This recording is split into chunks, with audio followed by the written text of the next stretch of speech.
बात वोट की थी, मुसलमान याद आया। जब बात हिस्सेदारी की आई तो धुतकार दिए गए। लिंगायत और वुक्कलिगा कम्युनिटी से ज्यादा होने के बाद भी मुसलमानों को मिला सिर्फ एक मिनिस्टर।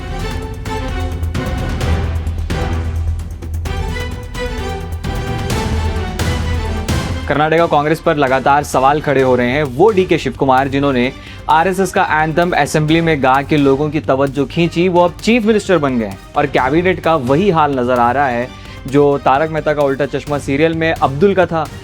मुसलमान, वो भी सोसाइटी के बाहर।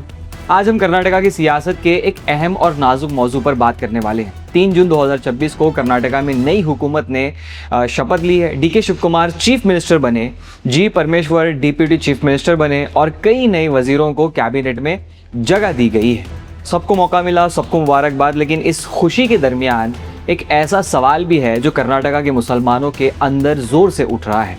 और ये सवाल सिर्फ किसी एक पार्टी या लीडर के खिलाफ नहीं है। ये सवाल है सियासी नुमाइंदगी का, सियासी भागीदारी का, पॉलिटिकल रिप्रेजेंटेशन का। ये सवाल है इंसाफ का। ये सवाल है कि क्या मुसलमान सिर्फ वोट देने के लिए हैं या हुकूमत में शरीक होने के लिए भी। सिर्फ 7 दिन पहले कर्नाटका कास्ट सेंसस की रिपोर्ट सामने आई थी। इस रिपोर्ट ने एक बहुत बड़ी बात सामने रखी थी।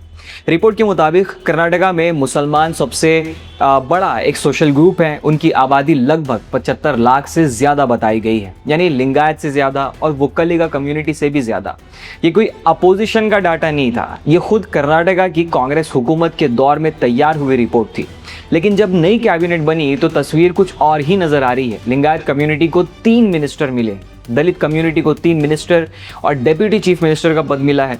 वुक्कलिगा कम्युनिटी को चीफ मिनिस्टर के साथ 2 और मिनिस्टर मिले हैं।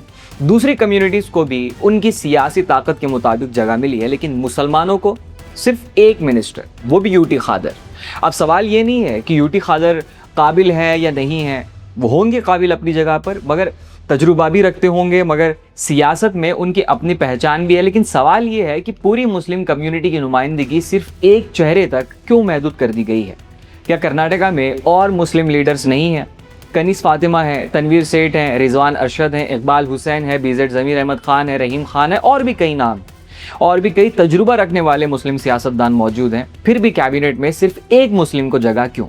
यही सवाल आज बहुत से लोग पूछ रहे हैं। और ये सवाल और ज़्यादा इसलिए अहम हो जाता है क्योंकि कुछ ही दिन पहले बेंगलोर के टाउन हॉल में कर्नाटका की तकरीबन 48 अलग अलग मुस्लिम तंजीमों ने एक बड़ा सवाल उठाया था, एक इजलास करके। इस इजलास में सिद्धरामैया हुकूमत के 3 साल का जायज़ा पेश किया गया था और जो बातें सामने आई उन्होंने कई लोगों को सोचने पर मजबूर कर दिया है।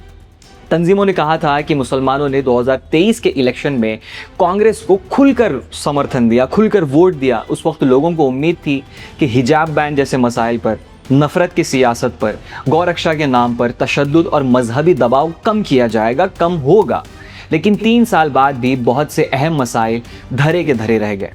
हिजाब बैन भी हटाने में कम से कम कांग्रेस को 2 साल से 3 साल का अरसा लग गया। रिपोर्ट में इल्ज़ाम लगाया गया कि कांग्रेस धीरे धीरे सॉफ्ट हिंदुत्व की तरफ बढ़ती जा रही है, यानी ज़बान अलग है लेकिन पॉलिसीज़ और रवैया पहले जैसा महसूस नहीं हो रहा है। सबसे ज़्यादा तनकीद 2 कवानीन पर हुई, एंटी कन्वर्जन लॉ और कैटल स्लॉटर लॉ। तंजीमों का कहना है कि इन कवानीन का असर सिर्फ मुसलमानों पर नहीं बल्कि किसानों, कसाईयों, मीट ट्रेड से जुड़े लोगों और लेदर इंडस्ट्री पर भी पड़ा है।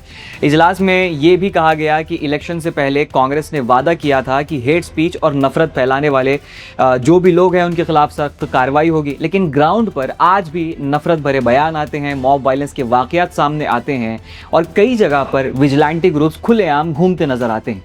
इसलिए तंजीमों ने कर्नाटका में एक अलग एंटी लिंचिंग लॉ की डिमांड भी उठाई थी। एक और बड़ा मुद्दा रिजर्वेशन का था।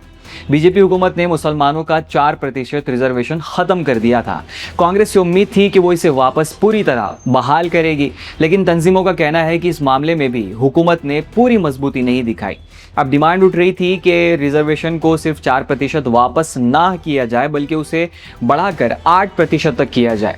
सियासी नुमाइंदगी का मुद्दा भी रिपोर्ट का एक बड़ा हिस्सा था। कर्नाटका में मुसलमान लगभग 13% आबादी हैं, लेकिन असेंबली और लेजिस्लेटिव काउंसिल में उनकी हिस्सेदारी उसके मुताबिक नज़र नहीं आती। इसलिए डिमांड रखी गई कि काउंसिल में और मुस्लिम मेंबर्स को जगह दी जाए और फ्यूचर इलेक्शंस में ज़्यादा मुस्लिम कैंडिडेट्स को टिकट दी जाए। वक्फ प्रॉपर्टीज़ का मसला भी उठाया गया था। तंजीमों ने कहा था कि वक्फ ज़मीन पर कब्ज़ों का इल्ज़ामात लगातार सामने आते रहते हैं और उनकी हिफाजत के लिए मजबूत निज़ाम की ज़रूरत है। सबसे दिलचस्प और सियासी पैगाम इजलास के आखिर में दिया गया। कुछ स्पीकर्स ने खुलकर कहा कि अगर मुस्लिम कम्युनिटी के मसाइल लगातार नज़रअंदाज किए जाए तो सियासी अल्टरनेटिव्स भी मौजूद हैं। यानी पैगाम साफ था कि मुस्लिम वोट को गारंटीड समझने की जो सियासत है वो सियासी हमाकत अब नहीं चल सकती।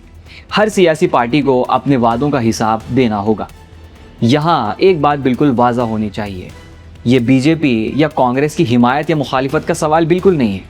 ये रिप्रेजेंटेशन का सवाल है, ये अकाउंटेबिलिटी का सवाल है, ये उस बुनियादी उसूल का सवाल है जहां हर कम्युनिटी चाहती है कि जिस हद तक हो वो मुल्क और रियासत की सियासत में अपना हिस्सा लेती रहे, उसी हद तक उसकी आवाज़ भी हुकूमत में सुनी जाए। आखिर में सवाल सिर्फ इतना सा है कि मुसलमान सिर्फ वोट बैंक बन के रह जाएंगे या फिर वो गवर्नेंस और डिसीजन मेकिंग में भी बराबर के हिस्सेदार होंगे।